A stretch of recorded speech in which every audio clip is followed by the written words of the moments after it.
All right, if you are a budgeting mom and also a homeschooling or thinking about homeschooling mom, this video is for you. I'm going to be sharing my 2 tips that I have found in my 6 years of homeschooling that helps make the expense of our curriculum for the coming school year a little less of a blow to our budget. So stick around. I've got some good stuff coming for you.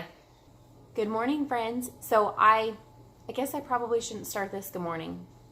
It's morning for me. So good morning to you. I don't know what time of day you're watching this, but I just want to come to you this morning with a little bit of a tip that I have learned through homeschooling through the years. And what I want to talk about today is advice when it comes to the cost of curriculum. If this is your first time here visiting my channel, I just want to welcome you. Before I dive into that video, I want to thank you for being here. I want to introduce myself. My name is Jamie. I am a stay-at-home homeschooling mom. I have 3 boys, and today I just want to share a little bit of advice or things that I've learned as far as helping with that expense of homeschool curriculum, because we all know it is a big chunk. So I have 2 tips that I want to share with you today that I have learned over the 6 years of being a homeschool mom. 2 different tips I've learned as far as when it comes to homeschool curriculum. Of course, there's the given, this goes without saying, just reuse it. Reuse it in your home from year to year. If it's something that works well for your child, keep those manuals, the teacher's manuals, keep those manipulatives or whatever it might be. You're going to have to get the consumables, the workbooks. You're going to have to purchase a new one of those unless you make copies. So hold on to those items. That one goes without saying. Obviously, if it's something you like and you're going to reuse it, hold on to it. Don't let go of it. Use it for the coming years. But the 2 things that I have found to be very helpful when it comes to homeschooling, just because I am kind of a go-getter naturally, I love to, I'm always doing something, coming up with some different ideas or trying to think outside of the box. So the first thing I want to share with you is when we very first started homeschooling, I sold cookie dough. Some of you are going to laugh at me and think that's the craziest thing ever.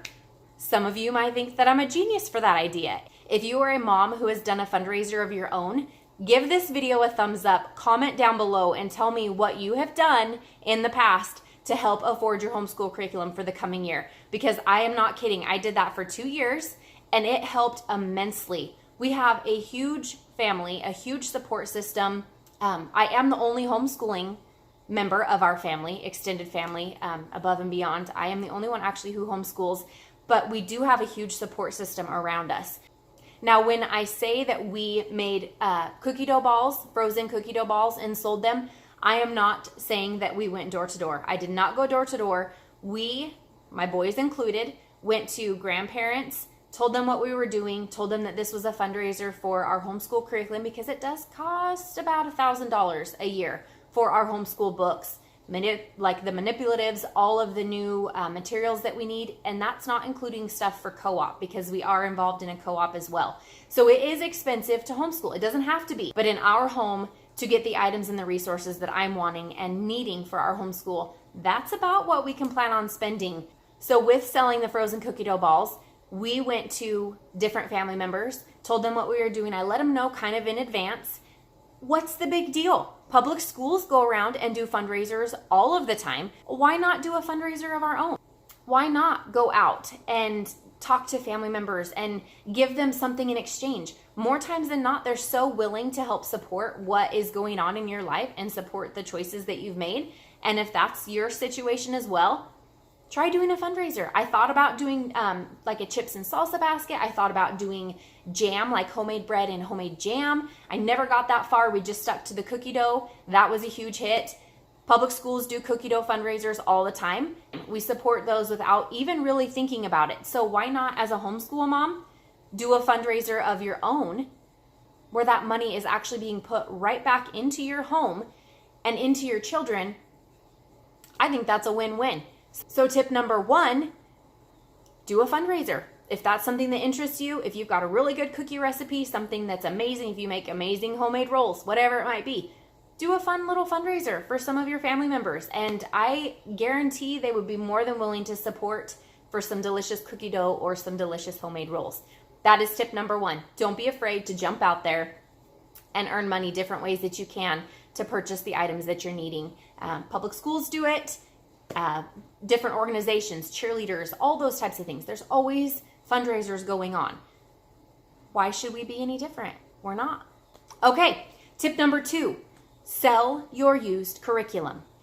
If you've watched my current videos that I've been doing, I've been sharing with you how we're doing cash envelope method. So with that being said, I just started that about 6 weeks ago. I have not been saving for curriculum up to this point. And so this is something that I started thinking, oh my goodness, how am I going to continue that budget method without totally wrecking everything when I need to buy our homeschool books? So tip number 2 is sell your used curriculum. I don't know how many of you are aware of this or not. Most of the time, you don't have to buy brand new. You don't have to go buy brand new teacher's manuals. You don't need brand new readers for different sets. I have made, this is just to give you guys an idea, if you have stuff that's not being used, sell it. I have made $500 just in the last 5 days selling our homeschool curriculum that we are no longer using. We don't write in them. There's no writing, no spills, no crinkled pages, anything like that. So they're in pretty much mint condition. Sell them. If you are not aware of this, get on Facebook. There are used curriculum buy, sell, trade groups for whatever particular curriculum you happen to be using. So if it's My Father's World, which I just recently sold our Adventures in U.S. History, the whole set for $200. That is a huge blessing to the family that it went to and to us as well. All they will need to buy to complete that now are the student worksheets. Everything else they have, it is in great condition. It's amazing the resources that are out there, guys. For All About Reading, there's a Facebook group for All About Reading. For Buy, Sell, Trade, there's a Facebook group for, what else have I sold? There's a Facebook group for Life of Fred. I'm very interested in adding Life of Fred to our curriculum in this coming school year. There's a Facebook group for that. People that are just doing the buy, sell, trade, swap, whatever it might be. Look into those resources. If you have stuff that you're not using that is in good condition, sell it. Maybe you tried something out and didn't like it. Maybe it didn't fit your family. Maybe it wasn't a right fit. Maybe your kids didn't mesh with it. Maybe you just decided it was too much as far as adding too much into your day and you ended up not using it. Sell that stuff. Get on Facebook, get on Craigslist, whatever it might be for your local area. There are moms who can use that used stuff. I just purchased the Life of Fred elementary readers and I got a huge deal on them. That's not just for me, but that's for the family selling them as well. They are now able to put that money into their books for the coming school year. It's such an awesome thing. There are so many awesome resources out there. Homeschooling doesn't have to be crazy expensive, and there are ways to make it a little bit easier on your budget. So my 2 tricks for that: do a fundraiser of some sort. And tip number 2, sell your unused, in good condition, homeschool items that you're not using. Get on Facebook, look at the different groups that are available. There are buy, sell, trade, swap groups all over, even for the particular curriculum you're looking for and just in general as a homeschool mom. So go out and see what's available to you before you have to purchase brand new, because it's not always necessary. You don't always have to have brand new. All right, I hope that this video was helpful. I hope you were able to take something from this. Now go get on those Facebook groups and see what you can find at a very discounted price, still in good condition, still completely workable and usable. Let's help each other out, okay? We don't always have to buy brand new. Go see what is available to you. Help another homeschool mom out. Get rid of some of the stuff you have, and that can help you out as well. I want to hear your comments, guys. I want to know that I'm not the only mom out there who has done a fundraiser for her homeschool books. So leave me comments down below. Give me some feedback. I hope this video was helpful for somebody. And if you like this content, stick around. I do videos. I try to upload videos weekly. Motherhood, life, budgeting, homeschooling, just our crazy, beautiful life. So if that's interesting to you, hit that subscribe button and stick around. That helps support my channel. And I would love for you to follow along this journey with us. Have a great day.